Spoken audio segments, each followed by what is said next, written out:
Welcome to The Explainer. Today, we're diving straight into Ward 7. And look, this isn't just another story about a hospital.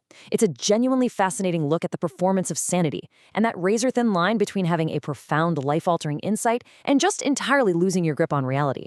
We're going to be following Aleksei Sorin. He's a school teacher who finds himself institutionalized after having a startling realization. And honestly, if you've ever felt like you're just playing a role in society, you are absolutely going to want to pay attention to this. Right. Let's just jump into this by exploring the inciting incident, the moment that changes everything for Aleksei. It happens on a totally ordinary October day.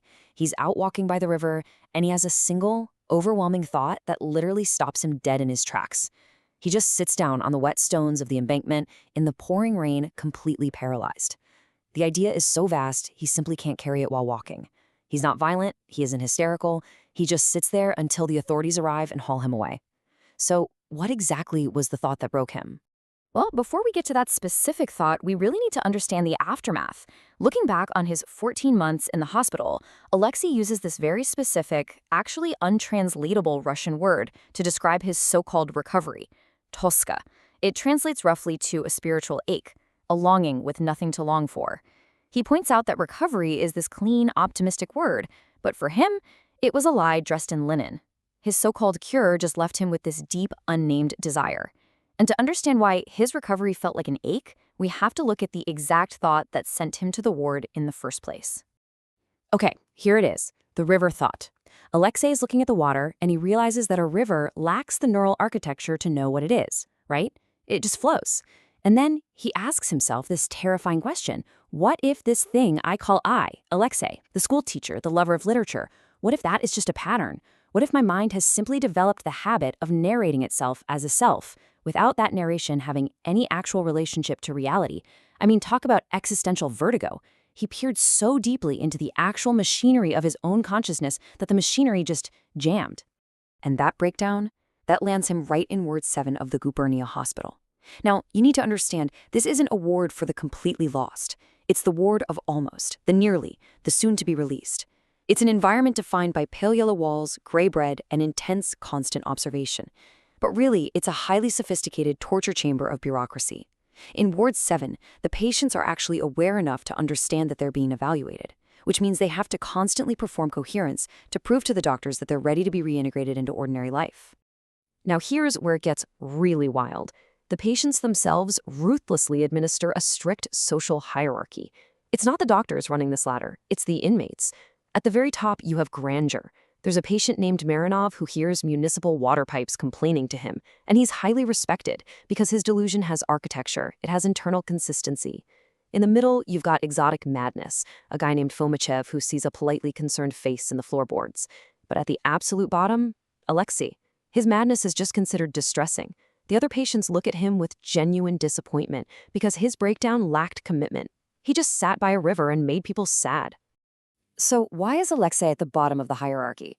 Well, a brilliant fellow patient named Volkov hits the nail on the head. Volkov tells him the river thought isn't madness at all, it's philosophy. But they diverge on the far side of the thought. You see, a philosopher sits with the terrifying existential dread, eventually gets up and writes an academic paper about it. The madman sits with it and discovers that getting up is no longer obviously preferable to sitting. The philosopher still believes in the existence of the paper. Aleksei, he had completely lost his belief in the paper.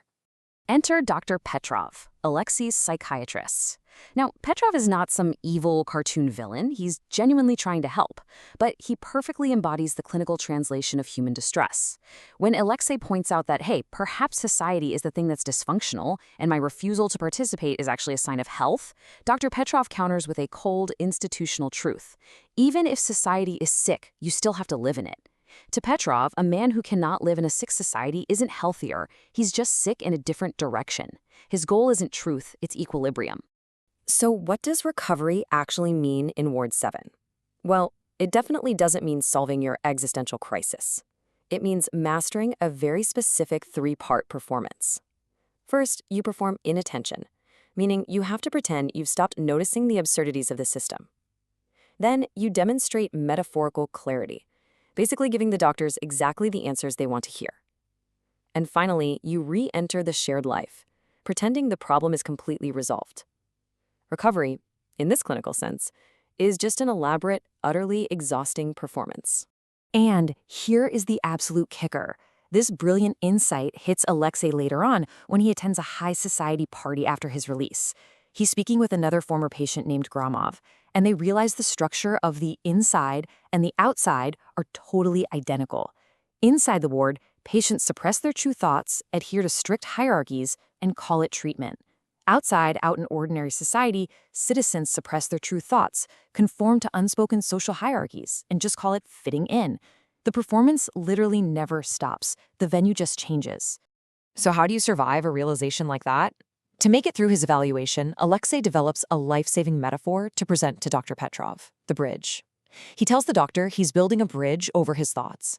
Because the genius of a bridge is that it's simultaneously over the water, but not in it. It allows Aleksei to acknowledge the terrifying existential truth of the river, that flow of meaninglessness, without actively drowning in it. It maintains a safe distinction between the observer and the observed. And of course, Dr. Petrov loves this. It's exactly what secures Aleksei's release. But, building a bridge has a heavy cost. Living on that bridge is not the same as standing on the solid, ignorant ground of the riverbanks. It is a suspended, highly precarious existence. Even though Aleksei isn't drowning anymore, he can constantly feel the vibration of the rushing water right through the soles of his feet. He's always hyper-aware of the terrifying truth flowing right beneath him, and staying up on that bridge requires constant, exhausting mental maintenance. This internal tension is perfectly captured when Aleksei finally returns to his job as a literature teacher. He's leading a discussion about revenge, and he asks his class what it costs a person to carry the burden of an untaken revenge forever. A young 14-year-old boy replies with this incredibly profound insight. He says, "It depends on whether he'd rather be right or free." Aleksei realizes in that exact moment that this applies entirely to him. He knows the profound truth about society's illusions. He is right. But holding on to that absolute truth, it means he's never entirely free to just live a simple, unburdened life. Stepping back into the real world is incredibly alienating for him. The city doesn't welcome him back with open arms, it's dense, it's plural, and it is completely indifferent. Aleksei starts suffering from a constant, involuntary noting. He walks through the world constantly registering the gap between what things say they are and what they actually are. But at the same time, there's this deep fear that if he truly recovers and stops noting these things, he'll lose his profound insights entirely. Carrying this heavy truth, totally alone in a society that refuses to even look at it, leaves him profoundly exhausted. But thankfully, this alienation leads to an incredible, unexpected metaphor for survival. Dr. Petrov connects Aleksei with another recently released patient, a botanist named Natalya. Natalya was institutionalized because she became entirely obsessed with her research on root systems. She discovered that plants are actually significantly healthier when they are connected to other plants of their species below the surface. They send these invisible signals through the dirt, even if they are totally blind to each other above ground. Natalya notes that this communication happens in the dark, through a medium that looks completely empty. They just do better, she says, and Aleksei instantly recognizes the parallel.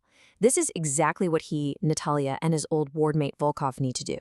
They form a quiet, resilient community, exchanging letters, meeting for tea, sharing their hyper-aware noting of the world. They don't have to go out and fix the society above ground. By simply communicating their shared truth invisibly, below the surface, they help each other bear the blinding light of the outside world. Like the plants, they just do better together. And this underground community brings Aleksei to his final, honestly beautiful realization. He's walking through a market, and he watches a woman examining a simple ladle. She is fully, entirely present with the ladle. No existential dread, no analyzing its place in a corrupt social hierarchy, just pure attention without assessment. Aleksei realizes he doesn't envy her, but he feels a deep, profound gratitude that she exists. Because she is there, fully attending to the simple objects of the world, he doesn't have to uniquely carry the burden of analyzing everything himself. True recovery, he finds, is being at ease with exactly the kind of person you are while being deeply grateful for those who are different. So what does this all mean for us?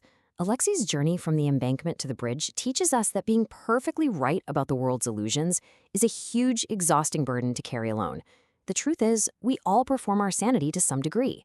So take a look at your own life and the social hierarchies you navigate every single day. Where do you stand right now? Are you swept away in the chaotic truth of the river, confined by the performative rules of the ward, or have you managed to build a bridge? And if you are on the bridge, who is in your invisible root system helping you maintain those cables? Think about that the next time you feel like you're the only one seeing the world clearly.